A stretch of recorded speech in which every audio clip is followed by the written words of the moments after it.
Hey guys, this is Brian from Filmatic AI, and I just wanted to show you guys off our new film emulation LUTs that we released a couple months ago, but we never really did a demo video for it.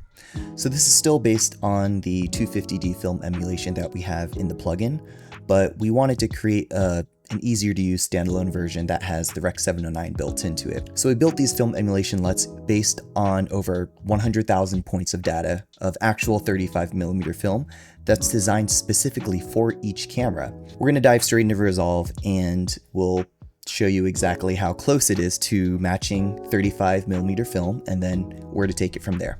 So now we're in the color page, and this is the basic node tree that I like to work with. I try to keep it as simple as possible, and this is kind of as simple as you can get. And now our starting point on the right side is Sony FX3 and S-Log3 Cine, which is how we shot it. And then now I'm just going to apply the FX3 250D LUT.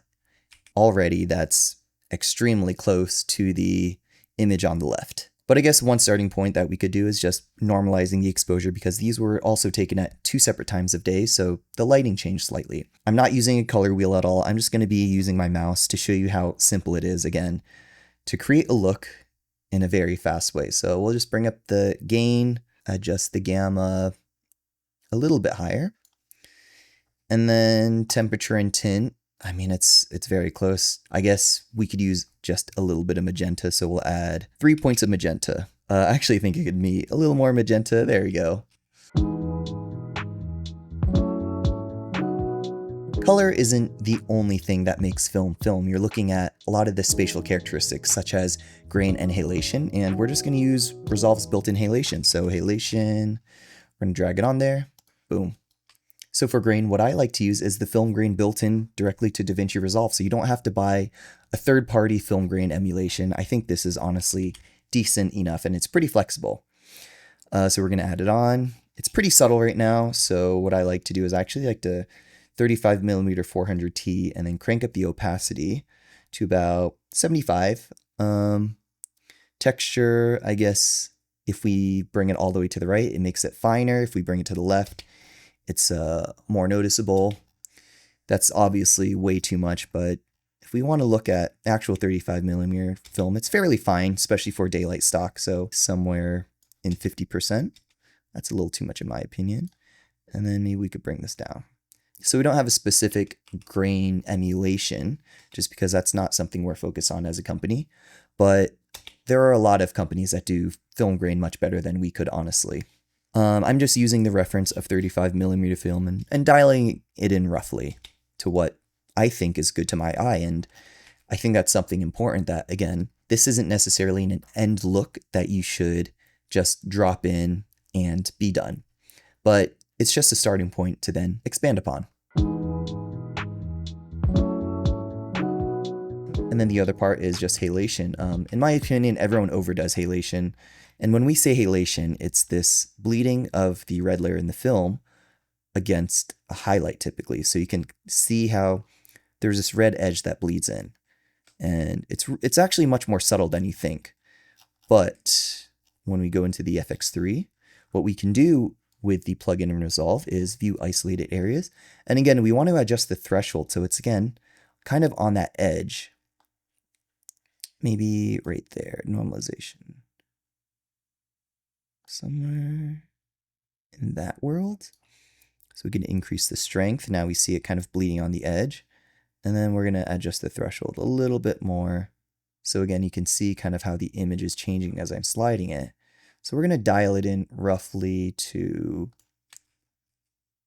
about there. It's still a little too bloomy in my opinion. So we're going to bring the strength down just a little bit. Already, I think there is nice softness, nice texture, nice grain. We'll take it one more step, because there is an inherent softness in film.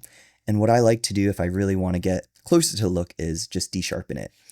And for me, it's really just in the radius tab right here in the blur. It's maybe 1 or 2 points of softness. It's extremely subtle, but it does help soften the image as 35mm film would. So next, we're going to look at how you can use this as a base look to then build off of. These next couple clips I did not shoot. I took this from Artlist as a demo, and this, I believe, was shot with the Sony FX3. So we're going to use the same Sony FX3 LUT. And you know what it will actually do is we'll just copy and paste this grade directly from this one. So we'll copy this over.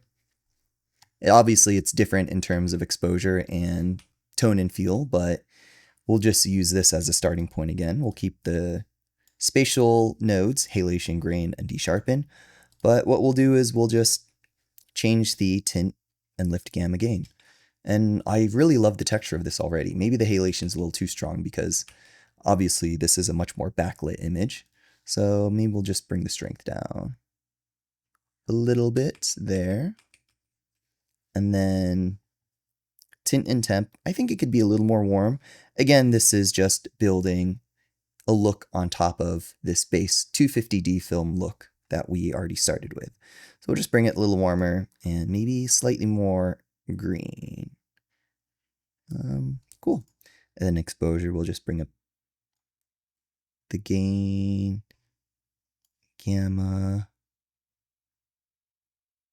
And we're going to add another node actually because I have a final adjustment node here. And I like to tweak the blues, the blue hues, and maybe shift them slightly more tealy, whatever you want. So we're just going to go in this hue versus hue tab. And what I like to do is I kind of like to select something within general ballpark of that color. And then you can kind of see how it's shifting here. And then we're just going to expand this just a little bit. We'll just zero out the hue rotation. And yeah, this is really just adjusting the hue you can see in the rocks to bring a little more character and nuance in those darker parts. So again, this LUT is extremely accurate to real 250D film, but it's also very malleable that you can still adjust the look after the fact.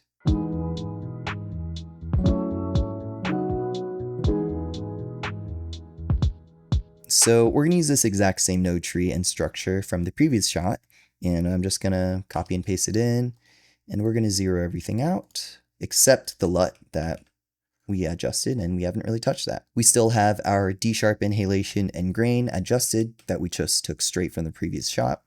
But here's our starting point with our 250D LUT. I think maybe I want it a little bit warm, and then maybe we'll make it a slightly more green, maybe about there. And final adjustment, we'll tweak the hue versus hue again because, again, I like a little bit of green in my shadows just as a personal thing. And maybe we'll just somewhere about there. And I like to make it a little bit wider than you would just in case that there are some colors within this range that you also want to tweak in. That looks pretty cool. Maybe we could push the warmth just a little bit more.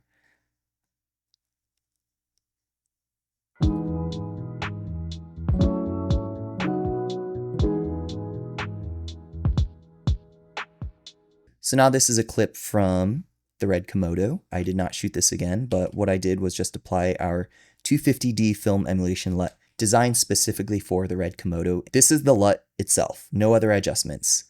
This looks amazing already. Let's adjust the gain. Maybe we'll create a more high-key commercial look. Tweak the gamma slightly. That doesn't look too bad. Let's see, cool it down just like -50, and we'll add a little bit of magenta to help the skin tones. You can get a great look without needing to do a ton of color grading.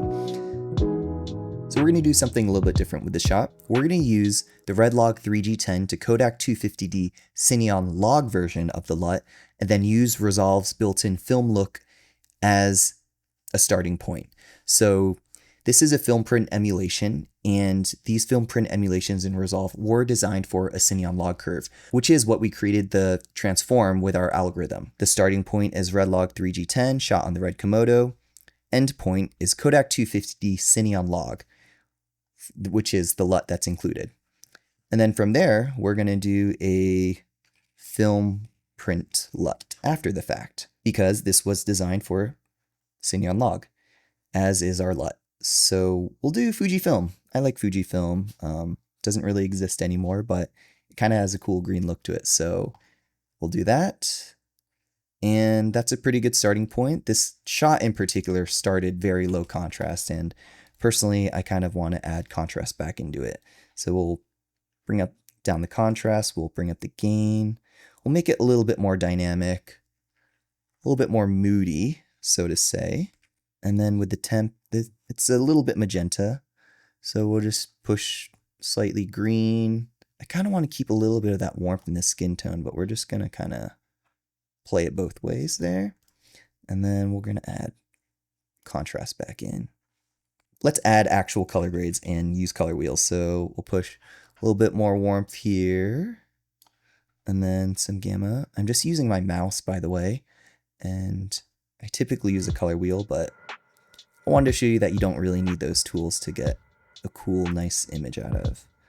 Cool in the sense of awesome, not necessarily a color.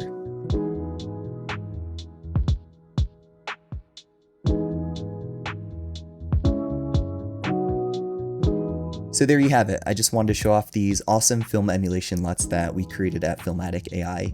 These are truly, I believe, one of the most accurate film emulation LUTs ever created, and just the amount of data points and the complex transforms that we mapped across 10, 11 stops of dynamic range. So I hope you learned a thing or two. I hope you enjoyed it, and let me know what you guys think. See you in the next one. Thanks.